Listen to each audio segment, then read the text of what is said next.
Mike Klonsky. I'm a retired education professor. I also, in 1991, along with people like Bill Ayers and some others, started the Small Schools Workshop. I was born into the Communist Party. My parents were old Reds. About how to create a new kinds of schools, and the small became the motto, but really they weren't about smallness. They were about social change, about how to create schools that were democratic schools that prepared students to become good citizens in a democratic society. I mean, first of all, let me tell you, SDS, Students for a Democratic Society, is a misnomer. We weren't students. I don't know what kind of democratic society we even had in mind. I know I hadn't read the Port Huron Statement. I didn't read the Port Huron Statement till sometime in the 70s. And so out of that workshop, the small schools movement developed here in Chicago. And it was also, the same thing was happening other places too.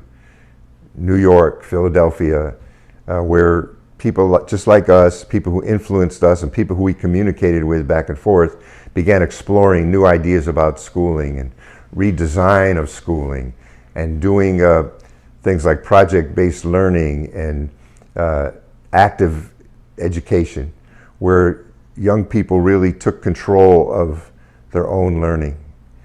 And you know, part of our influence was actually the deschooling movement, you know, where there was no structured education, but where people figured it out along the way, made the road by walking it. What? And that's kind of thing I was born into, you know, no nonsense.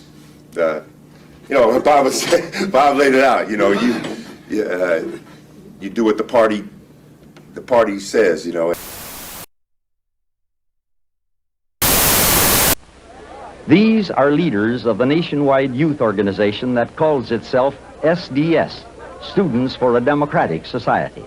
It has more than 300 chapters on the college campuses of America. Its national and local leaders, in convention here at the Chicago Coliseum, June 1969, take the major credit for the rioting, mob actions, takeovers, and burnings on college and university campuses throughout the nation. And finding out about the organization of SDS, we've always been quite willing to talk about. We'll talk about socialism anywhere, in the streets or in the Senate, anywhere, you know.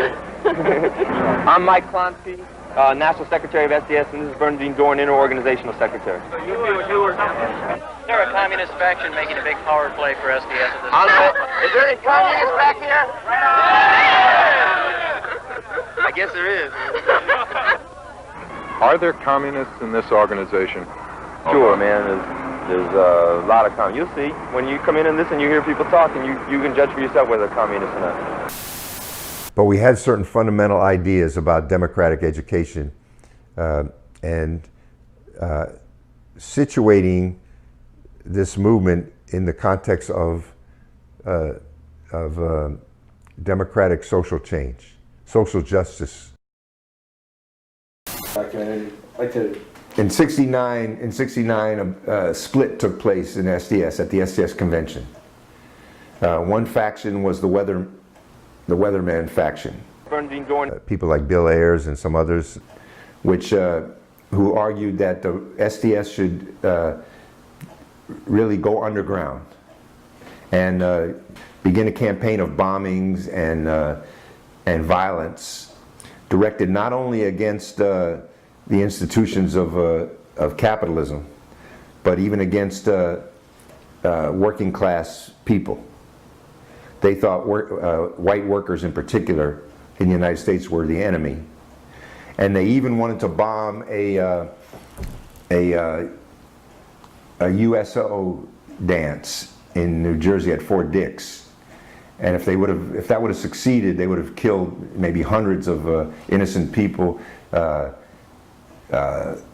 wives of soldiers, children, who knows who would have been at that dance. And instead, What happened was the explosion was set off accidentally inside a townhouse apartment in Washington, and I'm sorry, in New York, and it ended up killing 4 SDSers. That school, having a schools movement, kind of an alternative schools movement, that was also a weapon for social change, drove us to, in later days, to do to think about progressive education, democratic education, and the ways that schools could be a vehicle for transforming society. And, I remember the day when Uncle Joe's picture was taken off the mantelpiece. Uncle Joe used to be up there, and Was that 1962? it was right after the secret speech, you know, that Khrushchev gave, and I would ask my parents, what happened to Uncle Joe? Small schools actually became kind of the flavor of the month for a while, for more than a month. And of course, the ending wasn't too happy. The schools kind of got taken over by the charter school movement and privatization. And they would have got away with it too if it wasn't for those darn meddling kids and their free market capitalism. You know, and but hell, compared to some of the other guys that we were with, who you know, when SDS split in '69, and my best friends, my most beloved comrades, became weathermen people, and we ended up not talking to each other, some of them for a dozen years. Now we're back together again. You know, we're all part of one.